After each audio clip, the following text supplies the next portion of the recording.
Paz seja com todos, Deus abençoe a vida de cada um, Deus abençoe a sua casa, a sua família, em nome do Senhor Jesus. Que hoje seja um dia em que o Espírito Santo possa tratar em nossos corações, em nome de Jesus.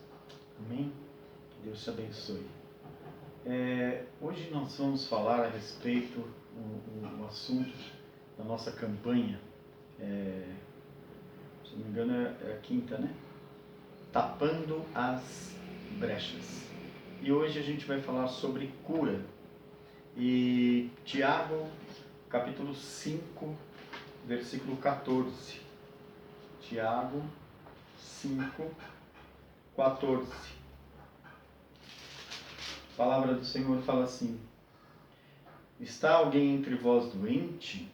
Chame os presbíteros da igreja, e estes façam oração sobre ele, ungindo-o com óleo, em nome do Senhor. E a oração da fé salvará o enfermo, e o Senhor o levantará. E se houver cometido pecados, ser-lhe-ão perdoados. Ao versículo 16.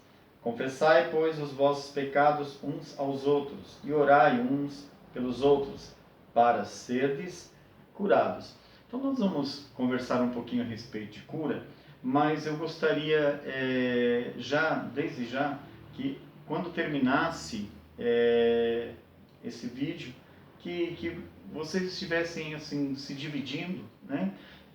2 ou 3, e um orando pelo outro, declarando a bênção de Deus. Se você tiver o óleozinho aí com você, né? Consagra ele, ora, né? Declara a santa presença do Espírito Santo de Deus, tá bom? E aí então, no final aqui do nosso estudo, da nossa campanha, você está orando um pelos outros. Ó, está alguém entre vós doente? Chame os presbíteros da igreja. Presbíteros da igreja, que a gente pode entender as pessoas, os obreiros, né? As pessoas que têm essa autoridade para orar, né? Como que é isso? Quando o pastor ele autoriza, né, essa pessoa a estar orando. Então faça a oração sobre ele, ungindo com óleo em nome do Senhor, sempre em nome de Jesus Cristo. Quando você vai orar, eu recomendo você sempre dizer assim, ó, coberto pelo sangue, né? Declare isso sobre a tua vida, né? Coberto pelo sangue do Cordeiro, né? Revestido da sua armadura, e em nome de Jesus Cristo de Nazaré. Sempre coberto pelo sangue, sempre revestido da armadura, e sempre em nome do Senhor Jesus Cristo. A oração de fé salvará o enfermo. Olha só, salvará o enfermo, e o Senhor o levantará. E se houver cometido pecados, ser-lhe-ão perdoados. Confessai, pois, os vossos pecados uns aos outros. Claro que a gente não vai falar com qualquer um, né, os nossos problemas, nossas dificuldades, né? Se você tem alguém que você possa confessar os seus pecados, isso é ótimo, maravilhoso. Se não, se você não tem essa pessoa, então você pode estar fazendo isso em particular com Deus, tá bom? Então vamos lá. Hoje então a gente vai falar sobre cura. E quando nós falamos sobre cura, nos vem imediatamente, né, na nossa cabeça o quê? Quando a gente fala de cura, a gente já pensa assim, vai curar a perna de alguém que está doente, né? Vamos orar porque o pescoço de alguém está com problema, né? A pessoa está com problema no rim, está com problema no fígado, no coração, ou seja lá, na parte de corpo, né? Quando a gente fala em cura, a gente já pensa logo no corpo, né? A questão é que quando falamos de cura, imediatamente pensamos na cura física somente. Mas eu quero lembrar o que já foi dito anteriormente. Nós somos seres trinos, né? Ou seja, 3 em 1. Nós somos corpo, alma e espírito, né? Então, corpo, alma e espírito. Então, a cura, ela não tem que ser só pensada no corpo, mas também e principalmente na alma, né? E no espírito. Então, para uma pessoa ela ter uma saúde, né, 100%, ela tem que estar com o corpo bem, com a alma bem e com o espírito bem também. Então lembra que falamos sobre prosperidade, né, no encontro passado. Tudo, né? Tudo vai bem quando a gente está bem com tudo, né? Quando a gente está em paz, quando a gente está com uma situação financeira. Prosperidade engloba tudo, né? É a ausência da falta. Você sente falta de quê? Não, eu estou tranquilo, não sentindo falta de nada. Então, é uma pessoa que está vivendo a prosperidade. Então, isso também tem a ver com a nossa saúde, né? Para ser uma saúde próspera, tem que ser física, né? A saúde física, saúde emocional e saúde espiritual. Você vai encontrar pessoas que fisicamente estão bem, mas emocionalmente não. Você vai encontrar pessoas que emocionalmente estão bem, fisicamente não. E assim vai, né? Você pode encontrar pessoas que estão bem emocionalmente, fisicamente, mas espiritualmente, né? O seu espírito está enfermo. Então, as 3 áreas precisam ser tratadas. Leia lá na terceira carta de João, lá no finalzinho da Bíblia, na terceira carta de João, no versículo 2, ele dizendo assim: faço voto da sua prosperidade e saúde. Próspera a sua alma. Veja, né? E veja que assim, ele coloca a alegria produzida por andarem na verdade. Olha aqui então, né? Sem o pecado. O que é andar na verdade? Andar nos caminhos do Senhor. Quando uma pessoa anda nos caminhos do Senhor, ela tem um espírito saudável. Então, doenças físicas, a gente não precisa exemplificar aqui quais são, né? Quais são os tipos de doença física, né? Mas e a doença da alma? Como é que a gente vai caracterizar uma alma enferma, né? A alma, o que é a alma? A alma é o lugar da inteligência, do raciocínio, do pensamento, das emoções, né? Então, você faz contas através da sua alma, do raciocínio. Você tem lucidez quando você está tratando com as coisas de forma lúcidas, né? Com uma forma racional. E é lá também onde estão os teus sentimentos de alegria, de prazer, de tudo isso. Então a alma é esse lugar, o corpo, né, é esse físico que temos, a alma é esse lugar da inteligência, do raciocínio, do pensamento, das emoções. Então, por exemplo, uma pessoa amargurada é uma pessoa que ela está enferma na sua alma. Fisicamente ela é uma pessoa saudável, mas a amargura que ela traz no coração é uma enfermidade na sua alma. Ódio, não é? Ressentimentos, espírito de vingança, né? Aquele sentimento de vingança, de ódio, de tristeza, né? De abatimento, de desânimo, aquela coisa que vai levando a pessoa à angústia, vai levando à depressão. Então você vê, a pessoa fisicamente ela está saudável, mas a alma dela está enferma na sua angústia, na sua depressão. E são muitos os sentimentos, né, que podem gerar enfermidades na alma. A própria ciência mesmo criou uma área, né, na ciência chamada psicologia, né, para tratar das pessoas que têm problemas não físicos, né, mas problemas na alma, nos seus sentimentos, né. A enfermidade na alma ela pode ser tão profunda que pode até ultrapassar os sentimentos e atingir também o corpo. Você já ouviu falar a palavra psicomatizar, né? É a pessoa que ela tem um problema na alma e isso começa a ser transferida para o seu corpo. Olha só, lá no Salmo, deixa eu ver aqui, Salmo 32, versículo 5, diz assim: confessei-te o meu pecado e a minha iniquidade não mais ocultei. Disse: confessarei ao Senhor as minhas transgressões, e tu perdoastes a iniquidade do meu pecado. Agora olha o versículo 3. Enquanto calei os meus pecados, envelheceram os meus ossos, pelos meus constantes gemidos todo dia. Você vê, o pecado criava uma sensação tão forte, né? Um sentimento de remorso, de tristeza, de dor na alma, que os ossos começavam a envelhecer. Muita gente tem problema nos ossos por causa dos sentimentos que carregam no coração. É isso que eu queria deixar claro com você. Por exemplo, uma pessoa tensa, uma coisa bem simples. Por exemplo, se você está tenso, o que acontece? Seu pescoço dói, não é? Se você está tenso, né, ansioso com alguma coisa, teu rim não funciona direito, teu estômago, né, a pessoa não digere as coisas fáceis. Então, existe um limite até que o sentimento, a emoção, o problema, né, começa a transbordar isso para o físico. Tem muita gente que tem enfermidade física causada pelas emoções, pelo nervosismo, pela irritação, né, pela impaciência, pela ansiedade,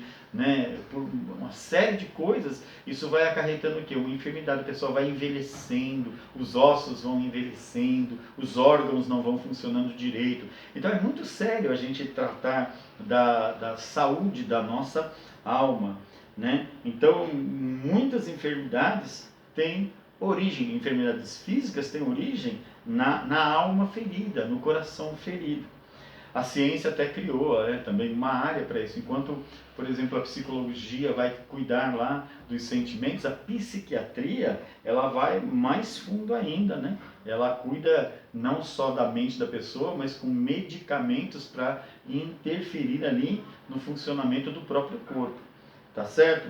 Então, eu quero que você perceba isso, que não é só um corpo saudável, não é suficiente nas nossas vidas.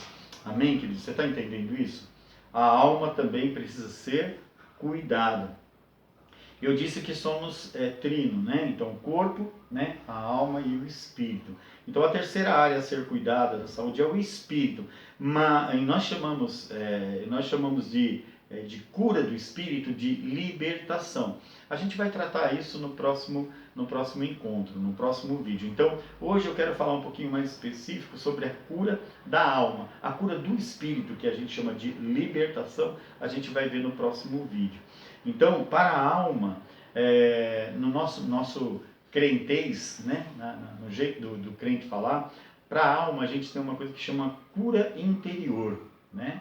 Então, e para o espírito nós temos a libertação. Às vezes as pessoas chamam até de quebra de maldição, né? Esse trabalho de cura do espírito. Então, hoje a gente quer falar só um pouquinho, superficialmente, aí, sobre cura interior, a cura da alma. E, com certeza você vai depois fazer a manutenção disso, né? Reveja os vídeos todos, né? Desde o primeiro, vá fazendo isso um hábito na tua vida, vai estabelecendo isso como regras, né? Tudo aquilo que você precisa, né? Para ter uma vida saudável, uma vida próspera. Então, quanto à cura física, a gente já sabe, né? Os alimentos, que é importante, o tipo de alimentação, né? Os exercícios físicos, tudo que você ingere, né, os exercícios que você pratica, tal, tudo isso, até num determinado momento, até algumas vitaminas, até remédios mesmo, né?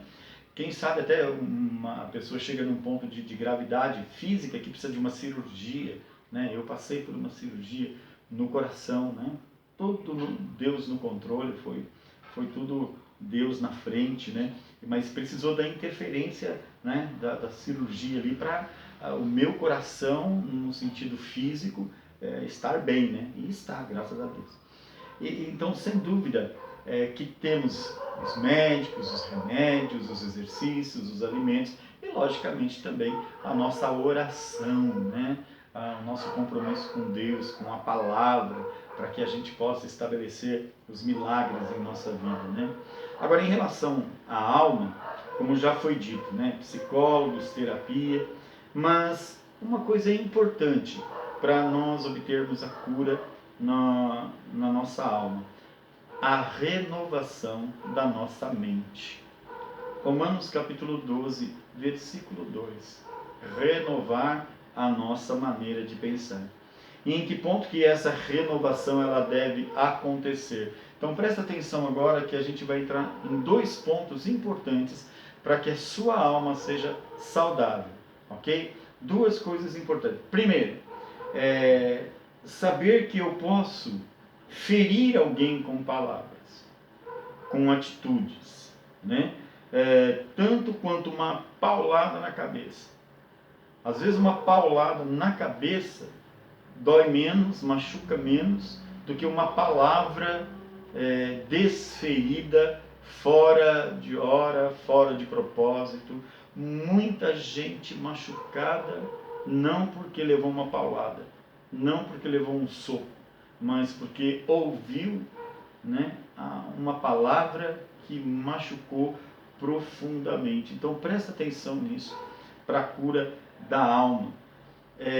Eu preciso cuidar da minha língua, eu preciso dar atenção ao que eu falo, preciso prestar muita atenção, principalmente quando você está discutindo, gente. Quando a gente está discutindo, a gente fala sem pensar. Você já ouviu aquela pessoa que fala, eu falo mesmo, eu falo o que eu tenho que falar? Não, não é. Você tem que falar aquilo que Deus disse. Deus disse, então você fala, porque aí Ele vai estar na frente. Mas muita gente vai falando e a língua é mais afiada que uma espada. O cara leva uma facada, ele vai para o hospital, sai de lá inteiro. Mas uma palavra mal dita estraga a vida de pessoas. Eu conheço gente que não consegue escrever na frente de ninguém, nem o próprio nome, nem assinar um cheque. Conheço gente assim, que pega uma caneta, se tiver alguém do lado não consegue, porque lá no passado a professora disse que tinha uma letra horrível. Falou, nossa, que coisa horrível, que garrancho. Então toda vez que a pessoa pega uma caneta, tem alguém observando ela escrevendo, ela não consegue. E tem muita coisa, tem gente que não canta, tem gente que não ri, tem gente que não dança, tem gente que não fala em público, né? Porque em algum momento lá o pai, a mãe, né? Por isso é muito importante. Quando você chega para o teu filho, né, e fala assim, ô menino burro, não faz nada certo, ou você é uma incompetente, ou você é preguiçoso, ou você está falando, mas você não sabe como a pessoa está ouvindo. E isso pode marcar para o resto da vida, para o resto da vida. Eu costumo dizer assim, né, os casais quando brigam, tomam muito cuidado com o que fala, porque depois vocês vão estar bem. Só que esse bem é entre aspas, né? Porque muita coisa que foi dito ali, aquilo vai ficar marcado no coração, entende? Então a primeira coisa que a gente tem que fazer é cuidar que a nossa língua, que a nossa atitude não venha ferir, né? Levar enfermidade para o coração do outro, né? Então eu posso matar alguém com a língua, matar um relacionamento, eu posso destruir o casamento, né, na frieza. As pessoas estão juntos, poxa, eles estão casados há 30 anos, eles estão casados há 40 anos, mas lá dentro o sujeito, né, a pessoa, a mulher, o homem, sei lá, carregam uma coisa que faz com que a vida fique amargurada. Você olha, parece que a pessoa está bem, mas na alma, no fundo, algumas coisas ela não consegue fazer, entende? Então um filho, um parente, né? Então eu posso ferir, eu posso machucar profundamente se eu não tomar cuidado com as palavras. A alma dessa pessoa, né? Então pense nisso, né? Não tem diferença nenhuma, né? Não tem diferença, presta atenção. Não tem diferença uma pessoa levar uma facada e uma pessoa levar uma palavra maldita. Mas a facada você vê o sangue, corre para o hospital tal, e aí você vê. Só que a palavra maldita você não está vendo o resultado. E a pessoa carrega como se ela tivesse levado uma facada e ela anda com aquela faca pendurada lá na barriga dela lá, você entendeu? Então a primeira coisa é cuidado para não machucar as pessoas. Cuidado para não produzir enfermidade no coração das pessoas. Amém? Agora, a segunda coisa, sobre a renovação da mente. A gente está falando sobre renovar a mente. E a gente primeiro tocou no assunto de você não ferir as pessoas. Principalmente quando você estiver discutindo. Cala a sua boca, é melhor. Agora, a segunda coisa sobre a renovação da mente é o inverso. De atacar, o inverso de atacarmos é o não absorvermos os ataques recebidos. Então, você tem que ter um controle para você não atacar E você agora tem que ter um controle para quando você for atacado, você não absorver aquilo e deixar que aquilo entre no seu coração. Então você já viu aquela brincadeira? Tem uma brincadeira, né? Não sei se hoje em dia ainda tem, mas assim, a gente era criança e chegava num adulto e a gente pequenininho dava aí um soco na barriga lá do pai, né, do tio, né? E o pai e o tio endureciam a barriga, a gente chegava pequenininho, dava um soco lá e né, olha como eu sou forte e tal, né? E o pai, o tio, sei lá quem, não sentia nada, né, daquele soquinho. Mas às vezes você estava quieto lá, parado, sentado no sofá, a criança do seu lado, e do lado ela dava um soco na barriga, e aquilo doía. Caramba, por que né? A criança nem entendia, né? Aquela hora não doeu, agora doeu, né? Naquela hora foi tão legal, e agora não. Por quê? Porque naquela hora a gente estava alerta, estava vigiando, estava preparado, né? Para absorver o impacto, né? E a hora que a gente estava relaxado não estava. Eu quero que você pense nisso aí. O soco mudou? Não, o soco não mudou. Não, claro que não. Eu estar ou não preparado é que vai fazer a diferença. Então, quando você está preparado, um soco não te machuca tanto. Quem entendeu isso daí? Machuca, machuca. Mas você está preparado. Está preparado para se defender, para se esquivar. Você está preparado para enrijecer, né, o estômago. Você está preparado para desviar. Você está preparado para reagir contra aquele ataque. O que acontece? O que acontece é que no meio das discussões a gente nunca se prepara para discutir. Você já viu alguém acordando de manhã e falando: hoje à noite, quando meu marido chegar, minha esposa chegar, eu vou preparar aqui uma discussão e vamos brigar, eu e ela. E aí você já viu, os dois sentam na mesa e falam: amor, vamos brigar? Vamos. Então vamos lá. E aí começa a brigar. É desse jeito? Não é. A coisa começa muitas vezes com banalidade. Às vezes começa com banalidade. E as pessoas vão se entregando às emoções, e aí vai se correndo o risco de falar o que não deve. A Bíblia diz: um abismo chama o outro abismo. E aí vai uma coisa que, quando vai ver, não sabe nem como que chegou naquela discussão. Né? A coisa começou, né, fútil, supérfluo. Começou e de repente o casamento está destruído por causa da discussão. Porque estava guardando as coisas. E aquilo o coração foi se abrindo, e aí, e depois acaba a discussão, demora lá um dia, uma semana, um mês, estão de volta, mas tudo aquilo que foi dito, aquilo que foi feito, está registrado ali na alma.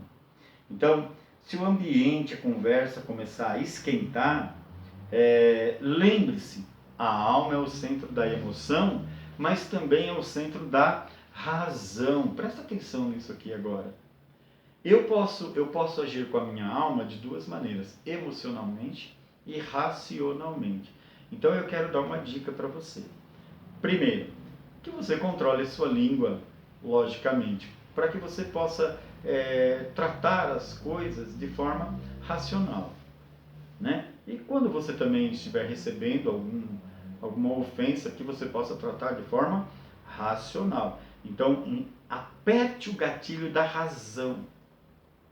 Aperte o gatilho da razão. Não sei lá o que você pode fazer.